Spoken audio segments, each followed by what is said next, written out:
తర్వాత the next day morning show was a disaster. హిందీలో బ్రహ్మాండంగా ఆడుతుంది, బ్రహ్మాండంగా అద్భుతంగా ఉందని అక్కడి నుంచి రివ్యూలు వస్తున్నాయి. యుఎస్లో బాగుందని వస్తున్నాయి, గల్ఫ్లో బాగుందని వస్తుంది, ప్రపంచం అంతా అన్ని చోట్ల బాగుంది, బ్రహ్మాండంగా ఉందని రివ్యూ వస్తుంది.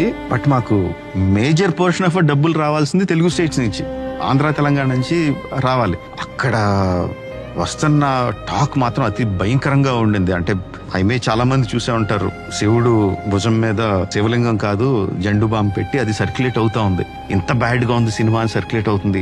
ఇంత మిస్కాల్కులేట్ అలా చేసాం, అవ్వకూడదే, అన్ని కరెక్ట్ గా చేసాం కదా, ఏది నచ్చలేదు అంటే అంత థాట్ కూడా ఉందో లేదో తెలియదు. I was blank, complete blank. I don't know how they took it that 1-2 days అంటే yeah it was war. Shiva